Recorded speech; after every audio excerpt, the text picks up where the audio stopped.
Bien-aimés, que la paix de Dieu soit votre partage. Heureux de nous retrouver encore autour de sa parole pour méditer, pour nous laisser façonner, transformer à son admirable image de gloire en gloire par son Esprit Saint. Je vous prie de bien vouloir vous accorder avec moi pour quelques temps pour prier. Merci Père. Merci Père pour ta parole. Merci Éternel Dieu. Alors que nous allons la méditer, c'est toi qui disposes nos cœurs et nos reins. Laisse que la gloire soit à toi, ô Dieu, dans le nom de Jésus. Amen. Bien-aimés, tout au long de cette année, nous sommes dans une pensée, celle qui consiste à croire que c'est pour nous l'année de l'épanouissement total. Oui, le Seigneur nous a fait cette promesse, l'année de l'épanouissement total. Et Paul dira à ses contemporains bien-aimés, en 3 Jean au chapitre 1, verset 2, « Bien-aimé, je souhaite que tu prospères à tous égards et sois en bonne santé comme prospère l'état de ton âme. » Nous croyons effectivement que Dieu veut que nous soyons épanouis et totalement épanouis. Oui, nous croyons que nous devons vraiment nous laisser persuader par la parole de Dieu. Ce matin, le titre de ma méditation est « Dieu n'a pas fait le pauvre ». Oui, Dieu n'a pas fait le pauvre. C'est un titre un peu osé, un peu paradoxal. Pourquoi ? Parce que je le tire d'un texte de Proverbes chapitre 22, verset 2, qui dit justement, ce texte dit en Proverbes 22, verset 2, je lis la parole de Dieu, « Le riche et le pauvre se rencontrent. C'est l'Éternel qui les a fait l'un et l'autre. » Le riche et le pauvre se rencontrent, c'est l'Éternel qui les a fait l'un et l'autre. Alors, le texte est clair, me direz-vous. L'Éternel a fait le riche et le pauvre. Et je viens ce matin vous dire, Dieu n'a pas fait le pauvre. Et c'est donc une exhortation périlleuse peut-être aux yeux de certains, mais j'en suis convaincu, si nous méditons la parole de Dieu de façon juste, nous pourrons comprendre que en vérité, le Seigneur est celui qui a pour nous des projets de paix, non de malheur, un avenir, l'espérance. En vérité, il n'a pas créé le pauvre dans le sens où il a créé un homme pour qu'il soit pauvre et un homme pour qu'il soit riche, un autre pour qu'il soit riche, et que si nous sommes pauvres, c'est parce que Dieu l'a voulu dès le commencement, dès notre destinée. Certains sont justement fatalistes dans leur vie, dans tout ce qui leur arrive, parce qu'ils sont convaincus que Dieu, qui est omnipotent, omniscient, a parfaitement prévu aussi notre pauvreté, a parfaitement programmé notre misère, a parfaitement programmé nos tribulations, nos persécutions. Il n'en est pas exactement ainsi. Lorsque la parole de Dieu ici dit que le riche et le pauvre sont créés, sont faits, c'est Dieu qui les a fait tous les deux, nous devons d'abord repartir à comprendre qu'est-ce que le riche, qu'est-ce que le pauvre, qu'est-ce que nous comprenons par pauvre, qu'est-ce que nous comprenons par riche. Le texte de Deutéronome, en fait, en Deutéronome, Dieu nous donne déjà la promesse à partir d'Abraham et toute sa descendance, nous sommes bénis en Abraham. Deutéronome chapitre 28, verset 8, l'Éternel dit ceci, « L'Éternel ordonnera à la bénédiction d'être avec toi, dans tes greniers et dans toutes tes entreprises. Il te bénira dans le pays que l'Éternel ton Dieu te donne. » Certainement, les projets de Dieu sont oui et amen. Dieu veut pour ses enfants, en tout cas pour ceux qui espèrent en l'Éternel, Dieu n'est pas disposé, Dieu n'a pas préparé un statut de pauvre pour ses enfants qui lui appartiennent. Mais il se trouve que même des enfants de Dieu peuvent se retrouver dans la pauvreté. Même un enfant de Dieu peut avoir des difficultés. Mais Dieu n'a pas prédestiné quelqu'un à la pauvreté. Alors je vais d'abord commencer à m'arrêter à tenter de définir, en fait, donner une définition de la pauvreté. Qu'est-ce que la pauvreté ? Qu'est-ce que la pauvreté ? En vérité, la pauvreté est compliquée à définir, mais elle est définie non pas tellement par la parole de Dieu directement. Prenons d'abord la définition que nous donne la Banque mondiale. En fait, la pauvreté, c'est de ne pas avoir assez d'argent pour répondre à ses besoins de base en nourriture, en vêtements, en logement. La Banque mondiale décrit la pauvreté comme suit. La pauvreté, c'est avoir faim. La pauvreté, c'est être sans abri.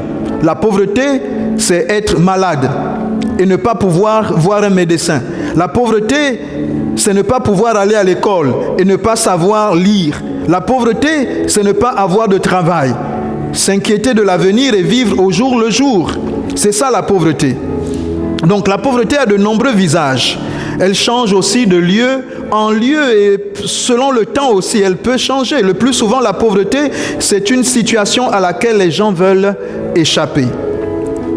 Donc finalement, la pauvreté définie comme plus haut, comme ainsi que nous venons de le décrire, la pauvreté n'a rien à voir avec Dieu. Si la pauvreté, c'est avoir faim, si la pauvreté, c'est ne pas avoir d'abri, si la pauvreté, c'est être malade, Dieu n'a rien à voir avec tout cela. Dieu n'a jamais rendu personne malade. Dieu n'a jamais dépourvu quelqu'un. Dieu,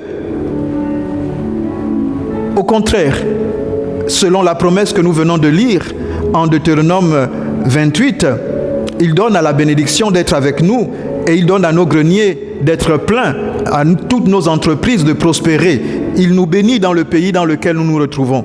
En fait, finalement, la pauvreté, c'est la condition dans laquelle nous nous retrouvons en relation avec les autres. C'est la société dans laquelle nous vivons qui pose des lois, des principes de vie, des critères qui finissent par nous accabler. La pauvreté vient du fait de la façon de notre style de vie. La pauvreté vient de notre style de vie et du style de vie qui serait imposé par la société elle-même.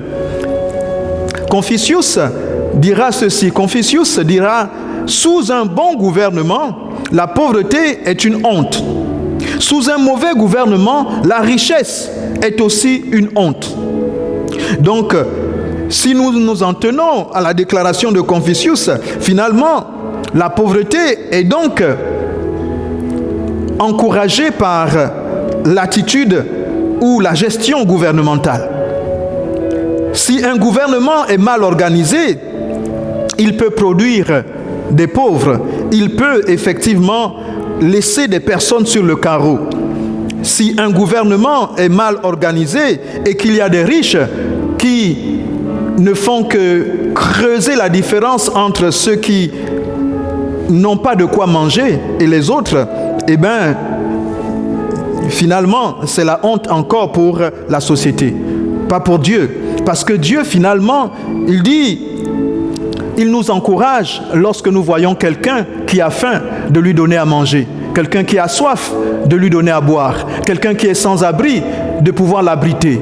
Si nous écoutons la parole de Dieu, il n'y aurait aucun indigent parmi nous. D'ailleurs, lorsque nous lisons les Écritures concernant l'Église primitive, dès le commencement, la Bible nous dit qu'ils mettaient tout ce qu'ils avaient en commun. Leur façon de vivre, le plan sociétal des apôtres, des premiers disciples de la première Église était de telle sorte qu'il n'y avait parmi eux aucun indigent, nous dit Actes chapitre 2. Il n'y avait aucun indigent parmi eux. Donc, leur style de vie, leur société, leur pensée, leur système de vie était conditionné par la parole de Dieu, par des principes divins. Si bien que Dieu n'avait finalement pas créé de pauvres. Dieu, finalement, n'a pas fait de pauvres. En fait, la pauvreté, c'est nous qui la créons. Dieu, en fait des hommes. Oui, Dieu fait des hommes. J'allais dire, lorsque le texte nous dit que Dieu a fait le pauvre et le riche, en fait, il les a fait hommes. Il a aussi bien fait celui qui est pauvre aujourd'hui, il a de la même façon fait celui qui est riche aujourd'hui. Mais il ne les a pas fait pour qu'ils soient pauvres et pour qu'ils soient l'un pauvre et l'autre riche. Mais il les a fait hommes. C'est dans ce sens que nous comprenons que Dieu a fait aussi bien le pauvre que le riche, comme il a fait aussi bien l'homme que la femme. Il a fait aussi bien le noir, le blanc, comme on pourrait le dire. Il a fait aussi bien les races. Il a fait aussi bien des animaux. Il a fait toutes choses. Mais la façon dont nous évoluons dépend ensuite de comment nous sommes connectés à Dieu. Et ce que Dieu veut, c'est que nous prospérions à tous égards. Dieu veut que nous prospérions à tous égards. Mais il y a des personnes qui sont conditionnées, obnubilées, en fait, qui sont sapées dans leur morale. Et souvent, la pauvreté est davantage un état d'esprit. Parce que la société va nous conditionner et va mettre sur nous une étiquette de pauvre. Et ainsi, lorsque nous avons accepté que nous sommes pauvres, selon la définition de la Banque mondiale, selon la définition des gouvernements, selon la définition des sociétés qui nous environnent, lorsque nous intégrons à notre esprit que nous sommes pauvres, eh bien, nous avons plutôt intégré un état d'esprit, une mentalité.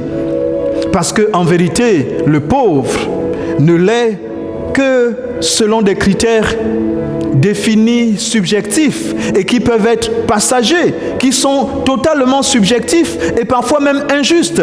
Quelqu'un est pauvre parce que l'autre à côté a peut-être amassé plus que ce qu'il était même capable de manger. Donc, le pauvre n'est pas une condition qui doit être notre destinée. Le pauvre est une condition que nous devons refuser, que nous pouvons refuser. J'aimerais lire avec vous quelques textes. En vérité, la façon dont nous définissons la pauvreté et la richesse nous fourvoie un peu. C'est ainsi que, à cause de ce critère de pauvreté, les hommes et les femmes cherchent à ne pas être dans cette situation de manque. Et nous vivons et nous courons après l'argent. Nous courons pour ne pas être pauvres. Nous vivons pour ne pas être pauvres. En fait, nous courons après la crainte, la phobie de manquer, la peur d'être sans le sou. Et là, cette motivation peut être justement catastrophique. Nous vivons et nous courons juste pour ne pas être pauvres. Nous vivons et nous courons juste pour amasser. Et la Bible nous dit en 1 Timothée chapitre 6 verset 10, « Car l'amour de l'argent est une racine de tous les maux. Et quelques-uns, en étant possédés, se sont égarés loin de la foi et se sont jetés eux-mêmes dans bien des tourments. » J'aimerais... Avant d'expliquer ce texte, j'aimerais revenir sur un autre texte qui se trouve en Luc chapitre 12. Je vais lire, c'est une parabole que Jésus partage à ses disciples. Luc chapitre 12, à partir du verset 16. Il leur dit cette parabole. Les terres d'un homme riche avaient beaucoup rapporté. Il raisonnait en lui-même, disant « Que vais-je faire? En effet, je n'ai plus de place pour rentrer ma récolte. Voici ce que je vais faire. » Se dit-il, « J'abattrai mes greniers, j'en construirai de plus grands, j'y amasserai toute ma récolte et tous mes biens, et je dirai à mon âme, « Mon âme, tu as beaucoup de biens en réserve pour de nombreuses années. Repose-toi, mange, bois et réjouis-toi. » Mais Dieu lui dit, « Homme dépourvu de bon sens, cette nuit même, ton âme te sera redemandée. Et ce que tu as préparé, pour qui cela sera-t-il? » Voilà quelle est la situation de celui qui amasse des trésors pour lui-même et qui n'est pas riche pour Dieu.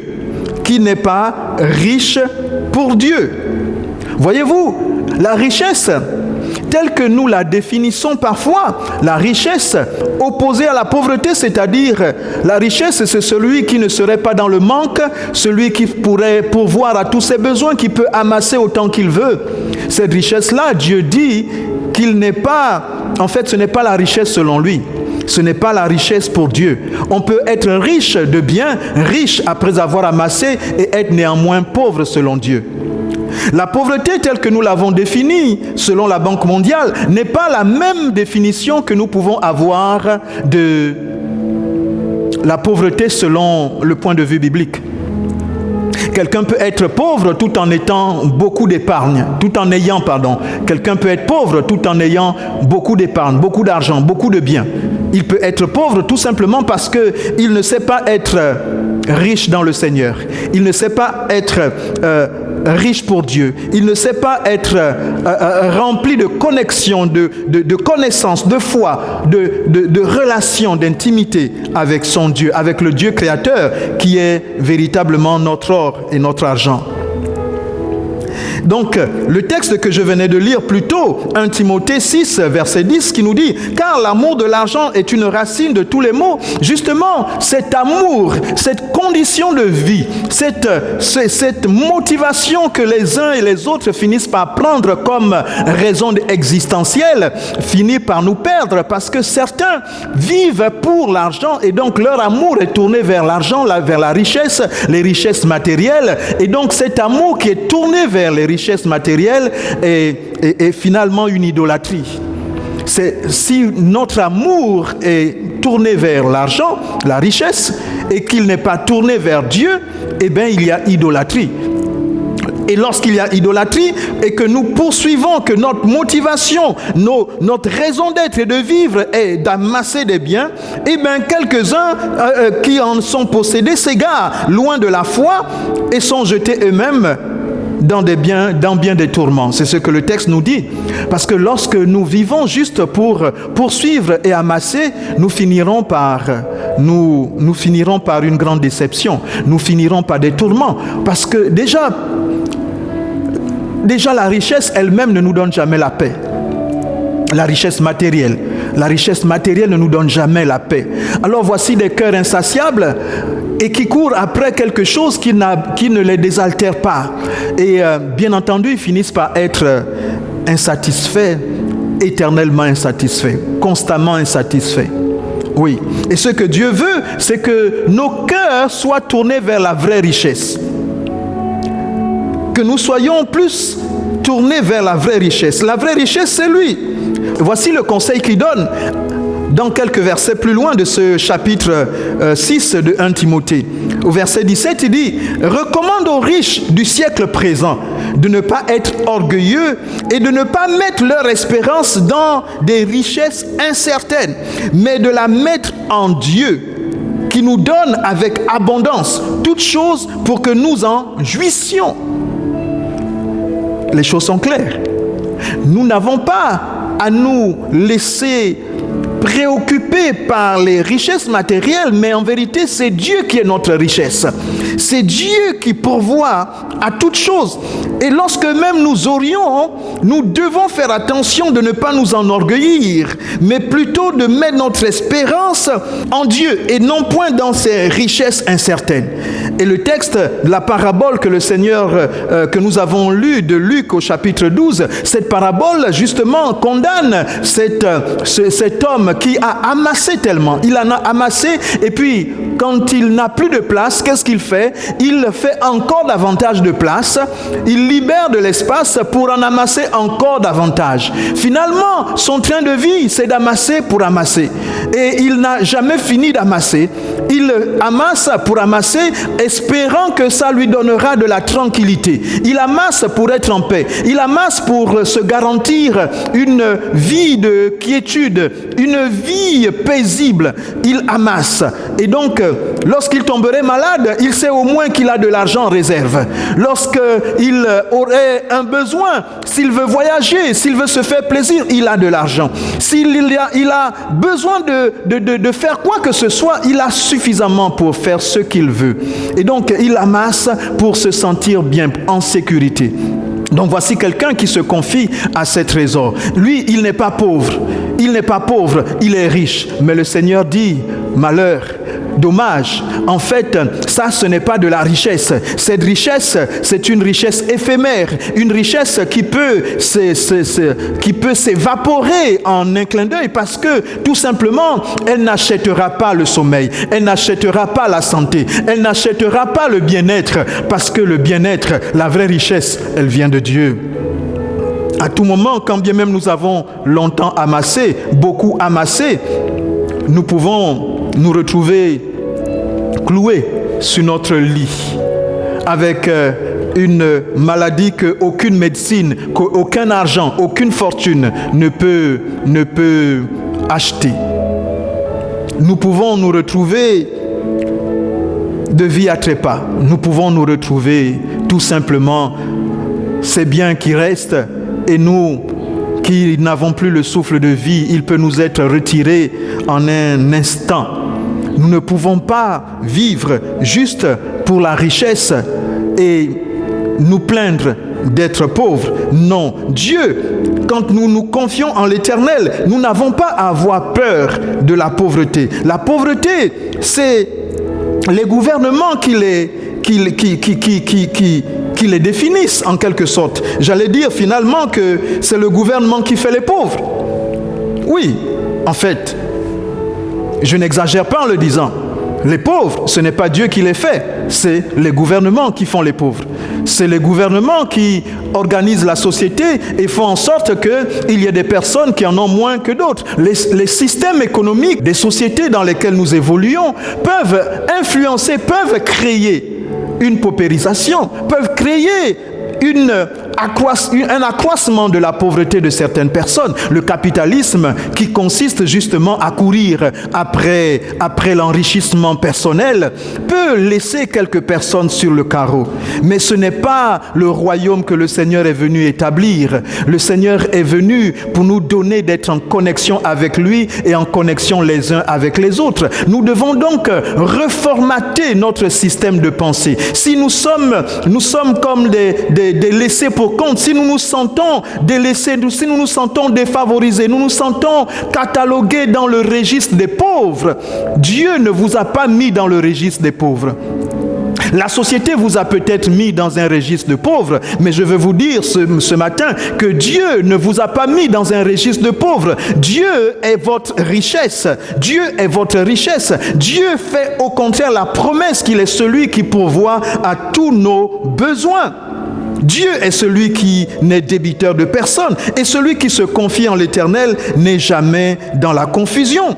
Proverbe au chapitre 11 verset 28 dit « Celui qui se confie dans ses richesses tombera, mais les justes verdiront comme le feuillage. Celui qui se confie dans ses richesses tombera, mais les justes verdiront comme le feuillage. » En fait, l'assurance, l'équilibre, la prospérité, la vraie richesse consiste à dépendre de Dieu, consiste à se confier à Dieu. Pour verdir comme le feuillage, il faudrait être juste. Et le juste, c'est celui qui confie son cœur à l'Éternel. C'est celui qui vit selon les préceptes de Dieu. Ainsi, les promesses de Dieu deviennent les siennes. Il peut s'approprier les promesses de l'Éternel. Dieu n'a pas fait le pauvre. Ce sont les gouvernements qui font les pauvres. C'est nous-mêmes qui faisons les pauvres. Si tu as un peu, tu peux partager avec ton prochain pour qu'il puisse bénir le Seigneur aussi. Même quand nous sommes sans le sou, nous ne sommes pas pauvres, parce que la vraie richesse, ce n'est pas ce que nous possédons comme bien, mais c'est d'avoir l'Éternel qui pourvoit. Lorsque nous n'avons pas encore, cela ne veut pas dire que nous sommes prédestinés à rester dans le manque, à demeurer dans le manque. La Bible nous apprend que toute chose commence petit, en gestation, avant de devenir grand. Si aujourd'hui tu es encore sans le sou, cela ne veut pas dire que tu es damné, que tu es condamné à demeurer sans le sou, parce que ta richesse, c'est l'Éternel des armées qui pourvoit et qui ne fait exception de personne. Dieu ne fait exception de personne. S'il a fait aussi bien le pauvre que le riche, c'est bien pour que tu comprennes que si tu es pauvre, tu peux être riche. C'est ainsi qu'il est mieux de comprendre ce texte. Non pas qu'il a fait le pauvre pour qu'il demeure pauvre, mais il les a fait tous. Il est possible d'être pauvre, il est possible d'être riche. Et quelle richesse? La richesse en Dieu, la richesse de Dieu. J'ai bien fait une distinction entre la richesse qui est simplement d'avoir des biens matériels et la richesse qui consiste à faire de l'Éternel ses délices. Et en conclusion, j'aimerais te laisser ce texte de Job 22. Job 22, à partir du verset 21. Il dit « Attache-toi donc à Dieu et tu auras la paix. Tu jouiras ainsi du bonheur. Attache-toi à Dieu et tu auras la paix et tu jouiras ainsi du bonheur. Attache-toi à Dieu. En fait, la paix, la sécurité ne viennent pas de quand on a tellement amassé. Il dit, attache-toi donc à Dieu et tu auras la paix. Tu jouiras ainsi du bonheur. Quand la paix nous manque, ce sont les hommes qui nous troublent. Ce sont les hommes qui nous troublent. Ce sont les systèmes de pensée, les guerres occasionnées par les hommes eux-mêmes qui nous privent de la quiétude, de la paix que le Seigneur donne. Le verset 22 de ce Job 22 dit, « Reçois de sa bouche l'instruction et mets dans ton cœur ses paroles. » Reçois de sa bouche l'instruction et mets dans ton cœur ses paroles. Tu seras rétabli si tu reviens au Tout-Puissant, si tu éloignes l'iniquité de ta tente. Tu seras rétabli si tu reviens au Tout-Puissant, si tu éloignes l'iniquité de ta tente. C'est possible. C'est possible de remettre le cap sur l'essentiel. Oui, notre sécurité n'est pas d'amasser, mais de pouvoir nous éloigner de l'iniquité. De nous éloigner de l'iniquité. Éloigner l'injustice de nous, de notre tente, de notre quotidien, de nos pratiques. Et le Seigneur sera notre justice. Le verset 24 dit quelque chose d'encore plus puissant. Il dit, jette l'or dans la poussière. L'or d'Ophir parmi les cailloux des torrents. Jette l'or dans la poussière, l'or d'Ophir parmi les cailloux des torrents. Verset 25, et le Tout-Puissant sera ton or, ton argent, ta richesse. Verset 26, alors tu feras du Tout-Puissant tes délices. Tu élèveras vers Dieu ta face. Tu prieras et il t'exaucera. Et tu accompliras tes vœux. Alléluia. Jette l'or dans la poussière, parmi les cailloux des torrents, afin que le Tout-Puissant soit ton or, ton argent, ta richesse. Oui. Si l'Éternel est mon or, si je peux faire de l'Éternel mon or, alors qu'est-ce que la pauvreté? La pauvreté est pour celui qui cherche l'or de ses terres. Mais celui qui a le Tout-Puissant comme or ne peut pas être pauvre, parce que l'or et l'argent de ses terres lui appartiennent à lui. Et la grande exhortation est de pouvoir faire confiance à Dieu. Lorsque tu as un peu, ne te dis pas que je bénirai le Seigneur lorsque j'en aurai beaucoup. Je n'ai pas assez. C'est le riche qui peut bénir le Seigneur. Non. L'erreur est souvent de croire que nous n'avons pas suffisamment pour être une source de bénédiction.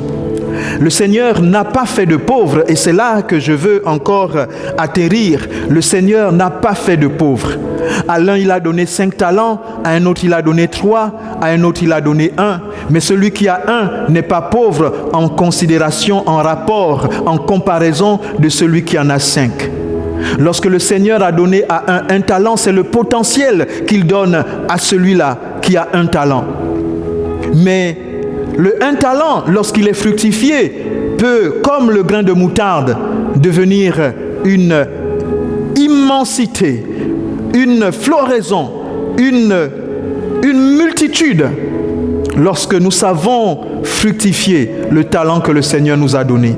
Il a fait tout homme avec un potentiel. Mais parfois, nous nous contentons, en fait, nous nous concentrons sur ce que nous n'avons pas ou ce que les autres ont et nous nous considérons pauvres. Nous disons c'est parce que nous sommes pauvres, c'est parce que la société nous a laissés sur le carreau, c'est parce qu'il n'y a personne pour m'aider, c'est parce qu'il n'y a personne pour favoriser ma situation. Le pauvre, c'est celui qui n'a pas l'instruction nécessaire. Mais qui a fait l'instruction? De quelle instruction s'agit-il? Vous allez arriver dans un pays, vous allez coloniser un pays, des personnes qui ont déjà un langage, et puis lorsqu'ils ne savent pas parler votre langue, vous les considérez comme analphabètes. Et vous considérez qu'ils sont en dessous du seuil de la tolérance de l'instruction. C'est la société qui met les critères de pauvreté et qui finalement stigmatise les uns et les autres. Mais Dieu nous a accordé une sagesse et une intelligence intrinsèque. Nous pouvons communiquer avec Dieu quand bien même nous n'avons même pas encore acquis la capacité d'apprendre des langues vernaculaires ou simplement dans des universités. Nous avons déjà la capacité de pouvoir bénir Dieu, d'adorer Dieu. Il dit même à la mamelle, la Bible dit même à la mamelle, nous l'adorons. Les enfants dès la mamelle peuvent adorer, célébrer le Seigneur. Tout ce qui existe manifeste la gloire de Dieu. Oui. C'est pourquoi la Bible dit encore, la création, toute la création soupire après la révélation des fils de Dieu. Les fils de Dieu, c'est ceux qui se défont de tous les systèmes de pensée humains.